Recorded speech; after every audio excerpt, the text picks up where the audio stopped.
বেরিয়ে এলো চিন্ময়ের গোপন তথ্য। ইসকন নেতা ও পুণ্ডরিক ধামের অধ্যক্ষ চিন্ময় কৃষ্ণদাস ব্রহ্মচারী একজন যৌন বিকারগ্রস্ত মানুষ। পুণ্ডরিক ধামের ছেলে শিশুদের সে নানাভাবে নিপীড়ন করত। গ্রেপ্তারের পর তার বিরুদ্ধে মুখ খুলতে শুরু করেছে ভুক্তভোগীরা। সম্প্রতি গণমাধ্যমে এমন কিছু ভিডিও ফুটেজ এসেছে যাতে দেখা যায় শিশু শিক্ষার্থীদের সঙ্গে চিন্ময় ব্রহ্মচারীর অন্তরঙ্গ কিছু দৃশ্য। জানা গেছে এসব শিক্ষার্থীকে বিভিন্ন সময় নানা ছলে রুমে ডেকে নিয়ে নিপীড়ন করে চিন্ময় ব্রহ্মচারী। এ বিষয়ে কি বলছে ভুক্তভোগীরা, কি বলছে ইসকনের নেতারা, বিস্তারিত থাকছে রূপসী বাংলার এই পর্বে। চিন্ময় কৃষ্ণদাস ব্রহ্মচারী ইসকনের চট্টগ্রামের হাটহাজারী পুণ্ডরিক ধামের অধ্যক্ষ। সে শিশু সুরক্ষা সম্পর্কিত অভিযোগে অভিযুক্ত হয়েছে। এই অভিযোগের পরিপ্রেক্ষিতে ইসকনের আন্তর্জাতিক শিশু সুরক্ষা কার্যালয় তাকে সাময়িক নিষেধাজ্ঞা আরোপ করেছে। গত বছরের ৬ অক্টোবর যুক্তরাজ্যস্থ ইসকনের সিপিটি থেকে একটি চিঠি জারি করা হয়। চিঠিতে বলা হয়েছে এই নিষেধাজ্ঞা এখনও কার্যকর রয়েছে। ইসকনের চিঠিতে জানানো হয়, চিন্ময় কৃষ্ণদাসের বিরুদ্ধে অভিযোগ পাওয়ার পর তার ওপর সাময়িক নিষেধাজ্ঞা আরোপ করা হয়েছে।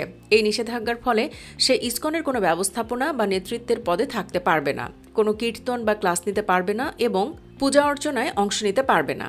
এখানেই শেষ নয়, 18 বছর বয়সের নিচে কোনো ব্যক্তির সঙ্গে তার যোগাযোগ নিষিদ্ধ করা হয়েছে এবং বাংলাদেশে ইসকনের কোনো সম্পত্তিতে রাত্রিযাপনও তার জন্য নিষিদ্ধ। চিঠিতে আরও বলা হয়েছে 10 দিনের মধ্যে এই নিষেধাজ্ঞা কার্যকর করতে হবে এবং তাৎক্ষণিকভাবে জানাতে হবে। এখানেই প্রমাণ হয়ে যায় চিন্ময় কেমন চরিত্রের মানুষ। যেখানে সে তার নিজ সংগঠন কর্তৃকই নিষিদ্ধ, তার সংগঠনেরই এত ভয়াবহ ও নোংরা অভিযোগ, সেখানে তাকে গ্রেপ্তার করায় ভক্তরা কিভাবে আন্দোলন করে। হয়তো ভাবছেন এই চিঠির কোনো সত্যতা নেই, তাহলে ভুল ভাবছেন, কারণ চিন্ময়ের অপকর্ম লিখিত এই চিঠির সত্যতা নিশ্চিত করেছেন ইসকনের একজন নেতা নিজেই। চিঠি সম্পর্কে কমলেশ কৃষ্ণদাস জানান, অভিযোগের পরিপ্রেক্ষিতে ইসকন তার উপর সাময়িক নিষেধাজ্ঞা আরোপ করেছে এবং এটি আন্তর্জাতিক নীতির সঙ্গে সঙ্গতিপূর্ণ। তবে তদন্তের কারণে বিষয়টি এখনও নিষ্পত্তি হয়নি। তিনি আরও জানান, এই বিষয়টির সঙ্গে সম্পর্কিত কোনো বাড়তি তথ্যের জন্য বাংলাদেশে ইসকনের কর্মকর্তা ঋষিকেশ কৃষ্ণ দাসের সঙ্গে যোগাযোগ করতে হবে। এর আগে চিন্ময় গ্রেফতারের পর অনেকেই তার প্রতিবাদ জানালেও তাকে ইসকনের কোনো সদস্য বলে স্বীকার করেনি সংগঠনটি। এছাড়া চিন্ময়ের দায় সংগঠন নেবে না বলেও স্পষ্ট জানিয়ে দেন। তাতে স্পষ্ট হয়ে ওঠে সে কেমন ধর্মীয় নেতা, যাকে গ্রেফতারের পর অস্বীকার করে সংগঠন। কেবল সংগঠনই নয়, পাশাপাশি চিন্ময়ের ছাত্ররাও মুখ খুলতে শুরু করেছে। জানিয়েছে চিন্ময় কিভাবে তাদেরকে রাতে তার রুমে ডাকত আর না গেলেই হিংস্র হয়ে উঠত। 21 টেলিভিশনের একটি প্রতিবেদনে ভুক্তভোগী অনেকেই সাক্ষাৎকার দিয়েছেন। সেসব প্রতিবেদন দেখে ক্ষিপ্ত হয়েছিল চিন্ময় ব্রহ্মচারীর সমর্থক গোষ্ঠী। তারা 21 টেলিভিশনকে হলুদ মিডিয়া বলে অভিহিত করে। এমনকি চিন্ময় নিজেও নানান বক্তব্যে 21 টেলিভিশনের নামে কুৎসা রটায়। এছাড়া গত 5 অগাস্টের পর নানা কর্মকাণ্ডে ইসকনের বিরুদ্ধে সোচ্চার হন আমার দেশ সম্পাদক মাহমুদুর রহমান। তিনি নানা অনিয়ম আর অভিযোগের আঙুল তোলেন ইসকনের বিরুদ্ধে। তিনি ইসকনের দেশবিরোধী তৎপরতা নিয়ে অভিযোগ করেন।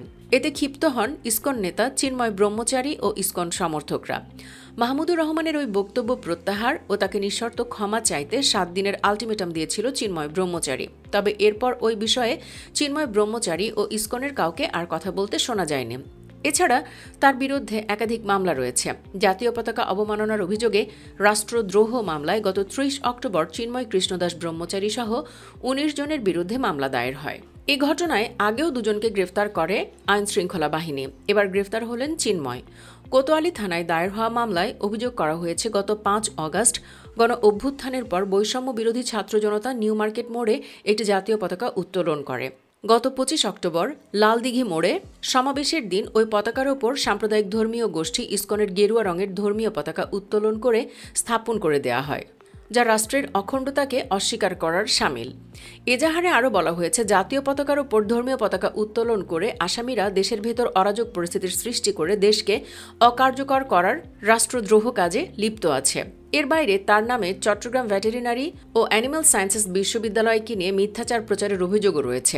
বিশ্ববিদ্যালয় কর্তৃপক্ষ অভিযোগ করেছে যে গত 25 অক্টোবর সনাতন ধর্মাবলম্বীদের সংগঠন বাংলাদেশ সনাতন জাগরণ মঞ্চের উদ্যোগে চট্টগ্রাম নগরের লালদিঘি মাঠে আয়োজিত এক গণসমাবেশে চিন্ময় কৃষ্ণদাস শিভাশুকে নিয়ে সাম্প্রদায়িক ও উস্কানিমূলক বক্তব্য দিয়েছেন।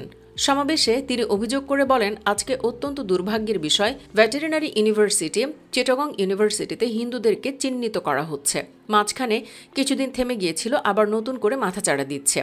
শিবাসু কর্তৃপক্ষ মনে করে চিন্ময় কৃষ্ণদাস ব্রহ্মচারীর এই বক্তব্য সম্পূর্ণ অসত্য, ভিত্তিহীন ও উদ্দেশ্য প্রণোদিত। বিশ্ববিদ্যালয়ের সুনামহানি ও সাম্প্রদায়িক সম্প্রীতি নষ্ট করার উদ্দেশ্যে তিনি শিবাসু সম্পর্কে এমন বক্তব্য প্রদান করেছেন যা কোনোভাবেই কাম্য নয়।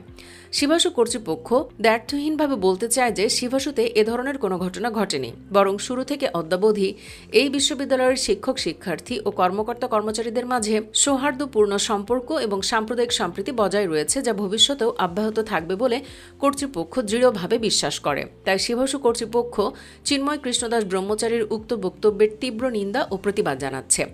এসব বিতর্কিত কর্মকাণ্ডের কারণে তাকে গ্রেফতার করা জরুরি হয়ে পড়েছিল। এখানে ধর্ম কিংবা জাত কোনো ফ্যাক্ট নয়। তিনি দেশবিরোধী ষড়যন্ত্র করেছেন, তার বিরুদ্ধে মামলা আছে, তাই গ্রেফতার করা হয়েছে। গ্রেফতারের পর তার অনুসারীরা আমাদের ভাই আলিফকে খুন করেছে। সেই খুনিদের বেশিরভাগও আটক হয়েছে। ঘটনার দিন রাতেই অভিযান চালিয়ে তাদের আটক করে সেনাবাহিনী। এর আগে 25 নভেম্বর চট্টগ্রাম যাওয়ার পথে চিন্ময়কে ঢাকা শাহজালাল আন্তর্জাতিক বিমানবন্দর থেকে গ্রেফতার করে গোয়েন্দা পুলিশ। পরের দিন তাকে চট্টগ্রাম মেট্রোপলিটন 6-এর কাজী শরীফুল ইসলামের আদালতে তোলা হয়। রাষ্ট্রদ্রোহের মামলায় জামিন নামঞ্জুর করে তাকে কারাগারে পাঠানোর নির্দেশ দেন বিচারক। ডিবির অতিরিক্ত কমিশনার রেজাউল করিম মল্লিক সাংবাদিকদের জানান, একটি অভিযোগের রিকুইজিশনের ভিত্তিতে তাকে গ্রেফতার করা হয়েছে।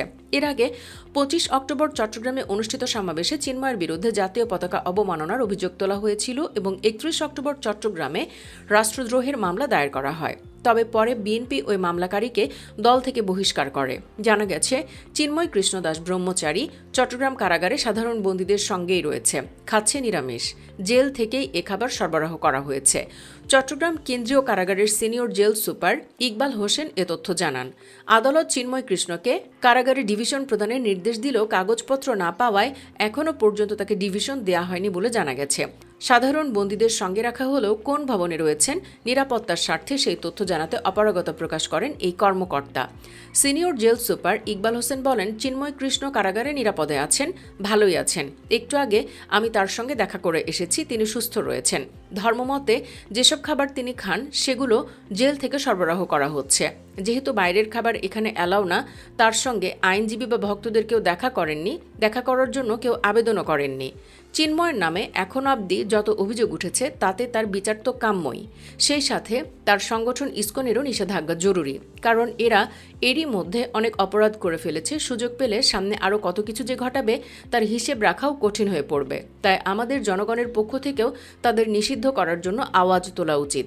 যারা রাজপথে নামতে পারছেন না তারা অন্তত কমেন্টে ইয়েস ইসকন নিষিদ্ধ হোক লিখে ভিডিওটিতে লাইক দিন ও শেয়ার করুন। আর পরবর্তীতে আরও এমন ভিডিও পেতে চ্যানেলটি সাবস্ক্রাইব করে রাখুন।